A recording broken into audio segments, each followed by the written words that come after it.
चूँकि अलकनंदा गंगा जी की सहायक नदी है और इसलिए ये बाढ़ का खतरा गंगा नदी में भी संभावित है। यद्यपि उत्तराखंड सरकार सक्रिय होकर के वहां पर कार्य कर रही है, वहां के माननीय मुख्यमंत्री जी स्वयं भी इस पर नजर रखते हुए स्वयं घटनास्थल की ओर रवाना हुए हैं। माननीय गृह मंत्री जी ने भी और माननीय प्रधानमंत्री जी ने भी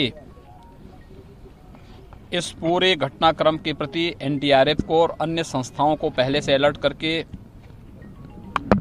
बचाव और राहत कार्यों को तेज करने के बारे में वहां पर आवश्यक दिशा निर्देश जारी किए हैं।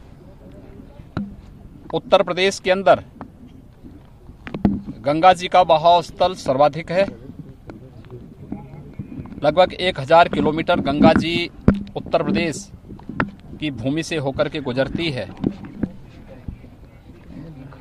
हम लोगों ने पूरी तरह सतर्कता बरती है। घटना के तुरंत बाद हमें जानकारी मिल गई थी और हम लोगों ने अपने यहाँ जल शक्ति विभाग को पहले से अलर्ट कर दिया है। गृह विभाग एक एक गतिविधि पर नजर रख रहा है। उत्तराखंड में स्थिति इस समय जल स्तर अलकनंदा का सामान्य की ओर तेजी के साथ बढ़ रहा है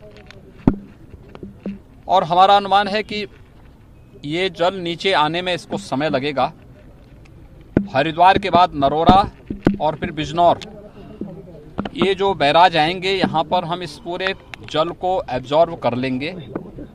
कहीं कोई ऐसी समस्या नीचे नहीं आने वाली है, लेकिन फिर भी हम लोगों ने सभी 25 जनपद जो प्रदेश के अंदर जहाँ से गंगा जी होके गुजरती है, उन सभी जनपदों में पहले से सतर्कता बरतते हुए वहाँ पे अलर्ट जारी किया है।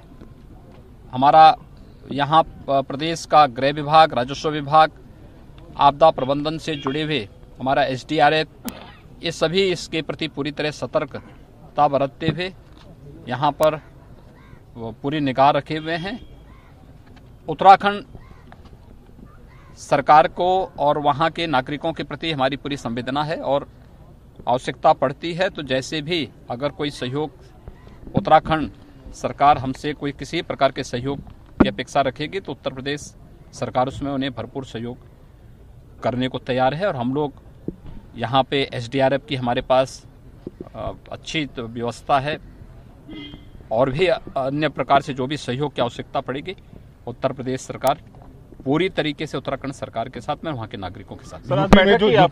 जो जिले हैं जहाँ पर इफेक्ट आ सकता है उन जिलों में क्या इस तरह भी अलर्ट है कि उनको खाली कराया जाए? नहीं, कोई ऐसी स्थिति नहीं है। हमारा ये मानना है कि हरिद्वार के बाद, हरिद्वार में भीमगोड़ा में जो बैराज है, उसके बाद उत्तर प्रदेश नरोरा और बिजनौर, ये दो हमारे पास बड़े बैराज हैं और जो जल राशि वहाँ की दिखाई जा रही है उस जल राशि को देखते हुए हम लोग इस बात को मानते हैं कि दोनों जल राशि ये दोनों बैराज में हमारे एब्जॉर्ब हो सकती है। फिर भी आवश्यकता पड़ेगी तो हमने अलर्ट जारी किए हुए हैं। हमारा एसडीआरएफ भी इसके लिए सक्रिय है, पूरी तरह सतर्क है और एनडीआरएफ भी इसमें सतर्क होकर के हर स्तर पर लोगों को राहत और बचाव के लिए पूरी तरह तैयार है। घबराने की आवश्यकता नहीं है। वो एक वहाँ की त्रासदी है, एक आपदा है। ग्लेशियर के टूटने से इस प्रकार की स्थिति अक्सर होती है और चूंकि एक निर्माणाधीन डैम के साथ वो टकराया है, इसके कारण इस प्रकार की स्थिति पैदा संभावित हुई है। घटना दुखद है, लेकिन सरकार, उत्तराखंड सरकार और भारत सरकार पूरी तत्परता के साथ वहाँ पे बचाव और राहत कार्यों को लेकर के आगे कार्य कर रही है और नीचे उस प्रकार की स्थिति नहीं होगी।